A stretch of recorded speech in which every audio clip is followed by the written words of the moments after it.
Hello everyone!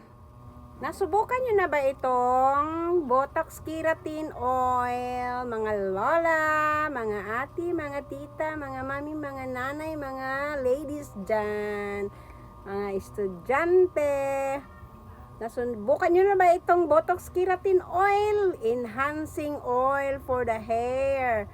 Ang ganda nito, mga ladies. Tingnan nyo guys, ito Botox Keratin Oil. Ayan, kakabili ko lang nito guys.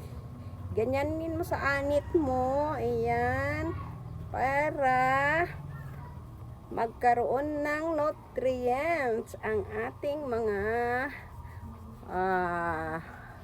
buhok, ang mga roots sa ating buhok. Ayan, lalo na sa mga nagkakaedad na, mga lola na minipis na mga buhok, need natin ito, kailangan natin ito sa mga maninipis ang buhok at mga dry.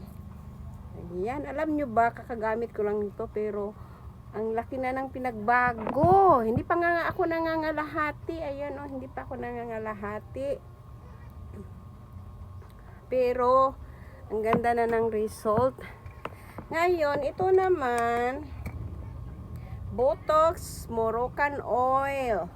Botox Moroccan Oil, para siyang capsule guys, nagugupitin mo. Ayan yung itsura niya, oh. Ayan, para siyang capsule, nagugupitin mo. Ayan.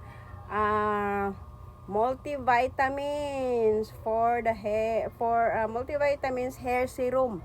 Multivitamins hair serum. Ayan, mga lola, subukan niyo mga lola. Ganyan, gupitin mo lang itong ano niya, yung dulo niya. Ayan, meron kasi siyang, ayan, may tip siya.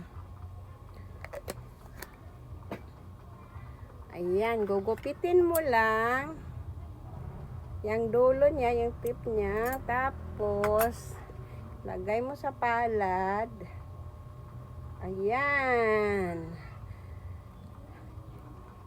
Ano siya? Enhancing multivitamins hair serum. Tapos, lagay mo sa dry hair mo. Ganyan.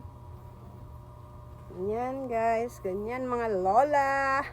Yung mga dry hair na dyan. Maninipis kasi laging nagpapakulay. Nasisira na yung mga buhok. Tapos luminipis na, katulad ng hair ko, nipis na siya kasi kaka-shampoo, kakakulay.